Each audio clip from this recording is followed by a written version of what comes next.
জয়রামবাটি গ্রামে সারদা দেবীর জন্ম। তার বিবাহপূর্ব নাম ছিল সারদামণি মুখোপাধ্যায়। মাত্র 5 বছর বয়সে শ্রীরামকৃষ্ণের সহিত তার বিবাহ হয়। তবে কৈশোরের রূপান্তে উপনীত হওয়ার পূর্বে তিনি স্বামীর সঙ্গে মিলিত হওয়ার সুযোগ পাননি। 1853 সালের 22শে ডিসেম্বর, বাংলার 1208 সালের 8ই পৌষ, পশ্চিমবঙ্গের বাঁকুড়া জেলার বিষ্ণুপুর মহকুমার অন্তর্গত প্রত্যন্ত গ্রাম জয়রামবাটির এক দরিদ্র ব্রাহ্মণ পরিবারে সারদা দেবীর জন্ম হয়।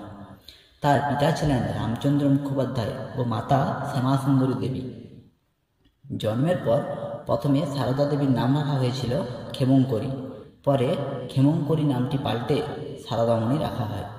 বাল্যকালে সাধারণ গ্রামবাসী বাঙালি মেয়েদের মতো সারদা দেবীর জীবনও ছিল অত্যন্ত সরল ও সাদাসিধে। ঘরের সাধারণ কাজকর্মের পাশাপাশি ছেলেবেলায় তিনি তার ভাইয়ের দেখাশোনা করতেন। জলে নেমে পোষা গরুদের আহারের জন্য দলঘাস কাটতেন, ধান খেতে মনীষীদের জন্য মুড়ি নিয়ে যেতেন, প্রয়োজনে ধান কুড়ানোর কাজও তিনি করেছেন।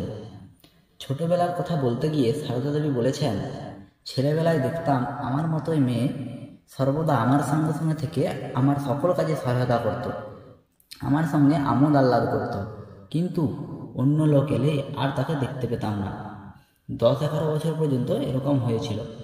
1859 সালের মে মাসে সেকালে প্রচলিত গ্রাম্য কথা অনুসারে মাত্র 5 বছর বয়সে রামকৃষ্ণ পরমহংসের সঙ্গে তার বিবাহ সম্পন্ন হয়। শ্রীরামকৃষ্ণের বয়স তখন 23। বলা হয়, শ্রীরামকৃষ্ণই তার মাকে পাত্রীর সন্ধান দিয়ে বলেছিলেন, তোমরা বৃথায় পাত্রী খুঁজে বেড়াচ্ছ, জয়রামবাটির রামচন্দ্র মুখুজ্জের বাড়ি যাও, সেখানেই রয়েছে বাঁধা পাত্রী। বিবাহের পরেও সারদা দেবী তার পিতামাতার তত্ত্বাবধানেই রয়েছিলেন। শ্রীরামকৃষ্ণ ফিরে গেলেন দক্ষিণেশ্বরে। এরপর 14 বছর বয়সে প্রথম সারদা দেবী স্বামীর নিদর্শনে কামারপুকুর আসেন। 18 বছর বয়সে তিনি শোনেন তার স্বামী পাগল হয়ে গেছেন। 1872 সালের 23শে মার্চ পিতার সঙ্গে দক্ষিণেশ্বরে আসার পর তার ভয় ও সন্দেহ অপসারিত হয়। তিনি বুঝতে পারেন তার স্বামী সম্পর্কে যেসব গুজবগুলি রটেছিল তা কেবলই সংসারী লোকের নির্বোধ ধারণা মাত্র। সারদা দেবীর কথা থেকে জানা যায়, বিবাহিত জীবনে শ্রীরামকৃষ্ণ কখনোই তাকে তুই সম্বোধন করেননি। সারদা দেবীকে মনে করা হয় তার প্রথম শিষ্য।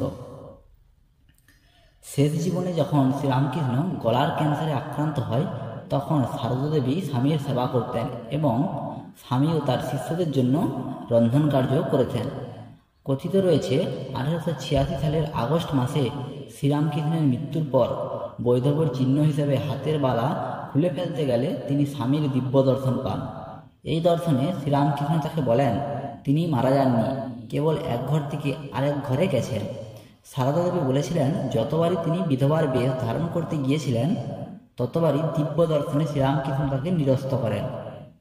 1919 সালের জানুয়ারি মাসে শ্রীমা জয়রামবাটি যাত্রা করেন এবং সেখানেই 1 বছর কাটান। জয়রামবাটিতে অবস্থানের শেষ 3 মাস তার স্বাস্থ্য ভেঙে পড়ে।